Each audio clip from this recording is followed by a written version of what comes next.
તો ખેડા કલેક્ટર બંગલોમાં લાગી છે આગ। મહત્વના સમાચાર હાલ સામે આવી રહ્યા છે ખેડાથી। ખેડા કલેક્ટર બંગલોમાં આગ લાગી છે। તો એસીમાં બ્લાસ્ટ થતા આગ લાગી છે તેવી માહિતી હાલ પ્રકાશમાં આવી રહી છે। ખેડા કલેક્ટર બંગલોમાં આગ લાગી છે। એસીમાં બ્લાસ્ટ થતા આ આગ લાગી છે તો સદનસીબે મોટી જાનહાનિ ટળી છે।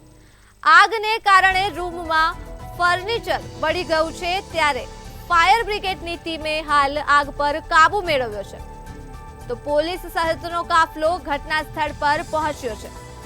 મહત્વના સમાચાર સામે આવી રહ્યા છે ખેડાથી। ખેડા કલેક્ટર બંગલોમાં લાગી છે આગ।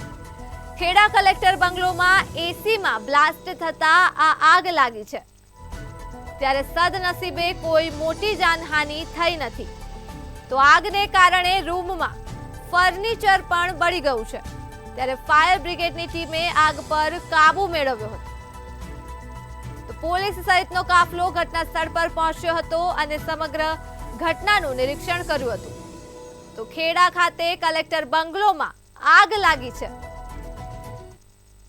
એસ નીનામાં મામલતદાર ડિઝાસ્ટર મેનેજમેન્ટ સેલ નડિયાદ। માન્ય કલેક્ટર સાહેબનો પીજ રોડ પર બંગલો આવેલ છે। ત્યાં રૂમમાં શોર્ટ સર્કિટના કારણે આગ લાગેલાનું જાણ થતાં અમે અહીંથી નડિયાદ ફાયર બ્રિગેડને તાત્કાલિક જાણ કરતા ફાયર બ્રિગેડની ટીમ ઘટના સ્થળે પહોંચી આગ બુઝાવવામાં આવેલ છે। કોઈ જાનહાનિ થયેલ નથી કે માલ મિલકતને વધારે નુકસાન થયેલ નથી। કોણ હાજર છે હાલમાં? અત્યારે માન્ય કલેક્ટર સાહેબ પણ હાજર છે, આરએસી સાહેબ હાજર છે, ડીસીએલઆર સાહેબ હાજર છે, મામલતદાર સાહેબ હાજર છે, પ્રાંત અધિકારી સાહેબ નડિયાદ હાજર છે, બીજા અધિકારીઓ પણ હાજર છે, ચીફ ઓફિસર શ્રી નડિયાદ પણ હાજર છે, પોલીસની ટીમ હાજર છે, ફાયર બ્રિગેડની ટીમ પણ હાજર છે। મુખ્ય કારણ શું હતું આગ લાગવાનું એવું જાણવા મળ્યું? એવું કંઈ જાણવા નથી મળ્યું ખાસ। શોર્ટ સર્કિટના કારણથી છે એવું।